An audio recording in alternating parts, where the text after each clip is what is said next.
कहानी का शीर्षक मन के पार बुद्ध की 10 राहें। प्राचीन भारत के एक छोटे से गांव में एक युवक था, अर्जुन। उसका जीवन दुख, चिंता और क्रोध से भर गया था। हर रात उसे नींद नहीं आती, हर दिन वह किसी न किसी बात पर झुंझलाता था। उसका मन एक अशांत समुद्र की तरह था, जिसमें कोई किनारा नहीं दिखता था। एक दिन जब उसका जीवन असहनीय हो गया तो वह गया बिहार की ओर निकल पड़ा, जहां उसने सुना था कि गौतम बुद्ध ध्यान और शांति का मार्ग सिखाते हैं। वहीं से शुरू होती है अर्जुन की आंतरिक यात्रा, मन को जीतने की यात्रा। भाग 1, बुद्ध से पहली भेंट, शांति की तलाश। अर्जुन जब बुद्ध के विहार पहुंचा तो बुद्ध एक वृक्ष के नीचे मौन बैठे थे। भीड़ थी, लेकिन अर्जुन की आंखें बस बुद्ध पर थीं। बुद्ध ने उसकी आंखों में देख लिया, एक बेचैन आत्मा की पुकार। बुद्ध ने कहा, मन अशांत है क्योंकि वह अपने स्वभाव से अनभिज्ञ है। मन को जीतने के लिए आत्मज्ञान जरूरी है। भाग 2, पहली तकनीक, सतत जागरूकता। बुद्ध ने अर्जुन को पहली साधना दी, स्मृति। जब तुम भोजन करो तो बस भोजन करो, जब चलो तो बस चलो, अपने हर क्रिया में पूरे हो जाओ। अर्जुन ने देखा कि जैसे जैसे वह ध्यानपूर्वक अपने कार्य करने लगा, उसका मन कम भटकने लगा। छोटी छोटी चीजों में भी आनंद आने लगा। शिक्षा, सतत जागरूकता से मन वर्तमान में ठहरता है। जब मन वर्तमान में होता है, वह भूत और भविष्य के बोझ से मुक्त हो जाता है। भाग 3, दूसरी तकनीक, श्वास पर ध्यान, आनापानसति। बुद्ध ने कहा, मन वायु के जैसा है, उसे पकड़ नहीं सकते, लेकिन श्वास के द्वारा उसे समझ सकते हो। बुद्ध ने अर्जुन को आनापानसति ध्यान सिखाया, आने जाने वाली श्वास पर ध्यान। अर्जुन ने प्रतिदिन घंटों तक अपनी सांस को महसूस किया। कुछ ही सप्ताहों में वह स्वयं को शांत, एकाग्र और स्थिर अनुभव करने लगा। भाग 4, तीसरी तकनीक, तृष्णा की पहचान और क्षय। एक दिन अर्जुन ने बुद्ध से पूछा, मेरा मन हर समय कुछ चाहता है, यह तृष्णा कभी रुकती नहीं। बुद्ध मुस्कुराए और बोले, जहां तृष्णा है वहां अशांति है। मन को जीतना है तो तृष्णा का क्षय करना होगा। बुद्ध ने उसे सिखाया कि हर तृष्णा के मूल में कोई अस्थायी सुख है। जब अर्जुन ने देखा कि जिन वस्तुओं की उसे चाह थी वे टिकाऊ नहीं थीं, तो तृष्णा स्वतः घटने लगी।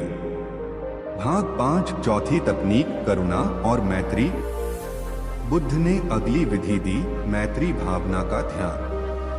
मन को शुद्ध करना है तो दूसरों के लिए प्रेम और करुणा का विकास करो।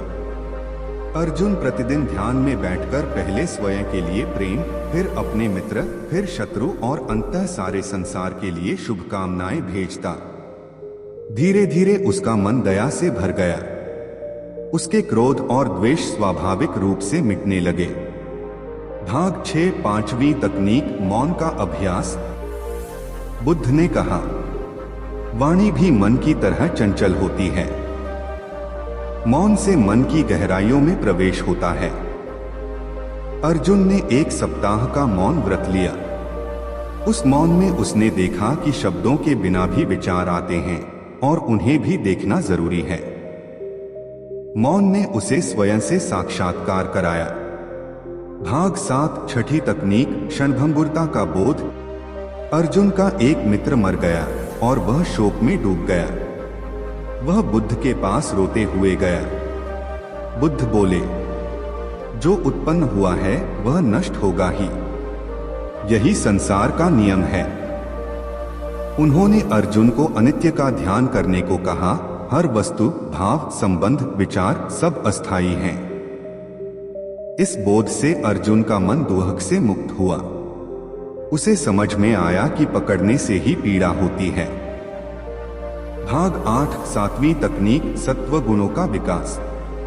बुद्ध ने सिखाया, मन को नियंत्रित करना है तो सद्गुणों का विकास करो, शील, नैतिकता, समाधि, एकाग्रता और प्रज्ञा, बुद्धिमत्ता।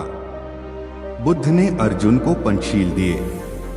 1 हिंसा नहीं करूंगा, 2 चोरी नहीं करूंगा, 3 असत्य नहीं बोलूंगा, 4 व्यभिचार नहीं करूंगा, 5 नशीली वस्तुएं नहीं लूंगा। इन व्रतों का पालन कर अर्जुन का मन स्वतः अनुशासित हो गया। भाग 9 8वीं तकनीक, उचित संगति, संग। बुद्ध बोले, जैसी संगति वैसा ही मत। अगर संग दोषपूर्ण हो तो मन भी दूषित हो जाता है। अर्जुन ने देखा कि जब वह साधु संतों के साथ समय बिताता है तो उसका मन स्थिर और शांत रहता है। इसलिए उसने स्वेच्छा से संसार की बुरी संगत छोड़ दी और ज्ञानियों का संग किया। भाग 10 9वीं तकनीक, विचारों का निरीक्षण।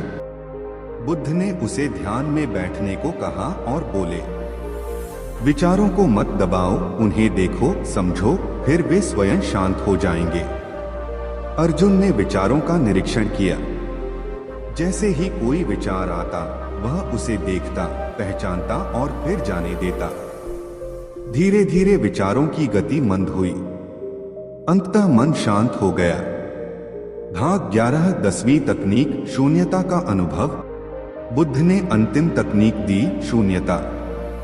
जब मन, शरीर, भाव, विचार सबका निरीक्षण करो तो अंततः देखोगे कि मैं जैसा कुछ नहीं है, सब कुछ आ जा रहा है। अर्जुन ने देखा कि अर्जुन भी एक कल्पना है। जब यह भंग हुई तो वह मुक्त हो गया। उस क्षण उसने वह शांति अनुभव की जिसकी उसे आजीवन तलाश थी। भाग 12 अर्जुन का आत्मज्ञान। वर्षों बाद अर्जुन एक स्थविर भिक्षु बन गया। अब वह स्वयं दूसरे लोगों को सिखाता था। मन कोई शत्रु नहीं, वह अनभिज्ञ है। ज्ञान से, ध्यान से, प्रेम से मन को जीता जा सकता है। वह 10 सूत्र जो बुद्ध ने दिए थे अब उसके जीवन का हिस्सा बन चुके थे। इस कहानी में अर्जुन की यात्रा एक प्रतीक है हर उस व्यक्ति की जो अपने अशांत मन से थक गया है। गौतम बुद्ध की शिक्षाएं आज भी उतनी ही प्रभावी हैं। यदि हम इन 10 विधियों को अपनाएं तो मन को नियंत्रित कर सकते हैं और उस आंतरिक शांति को प्राप्त कर सकते हैं जिसे हम बाहर ढूंढते हैं।